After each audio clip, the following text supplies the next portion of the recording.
nowadays we have this ADOS, African Descendants of Slavery, kind of like a political designation for a group of people. And to say like these are the people who need to be awarded the reparations when it's awarded, and not, you know, people of color from other places. And you know, to say that is one thing, but then it kind of gets into something else, because I see a lot of other things, you know, coming out of people in that movement. Like, you know, I've seen this one lady go so far as, I think the lady who played Harriet Tubman was continental African. Like that, like that's a problem, because she's not that money for that role that she's playing, the money that she's being paid is not going to African descendants. It's like, you know, things just like that. The division, you know, it's adding fuel to the division that already was bad in the first place. That's what I mean. It's just divide and conquer.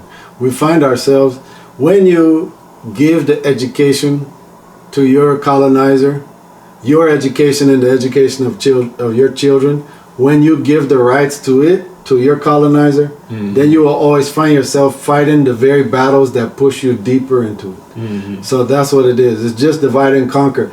And we feel proud. That's what I'm saying. We feel proud to kind of disconnect ourselves and isolate ourselves. Right. But in any kind of conflict, in any kind of warfare, isolation is what's going to, that's how you lose. Right, exactly. So, you know, you can't expect anything but loss if you isolate yourself. Numbers is what helps you win. Right.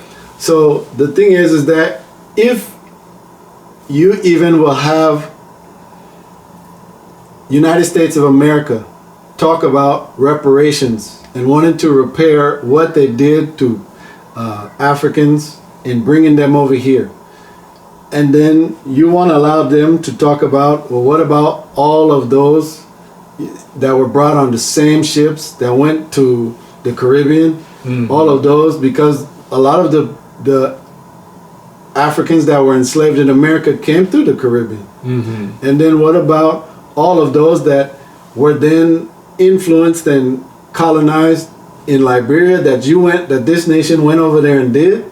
You know, there's all of these aspects. So then African descendants here in the United States to isolate themselves and then say, no, it's just us that deserve the money. Like, we don't see how much more pitiful that is. It's like, hey, no, just pay me for the suffering you caused my ancestors. I don't want it to touch my brothers and sisters. Like, that's what I mean. Like it'll be spread out too much. Yeah, maybe I will get less. It won't be don't let enough that happen. That's just, you know, it's just shameful. It just shows how well we've been trained, like I said at the beginning.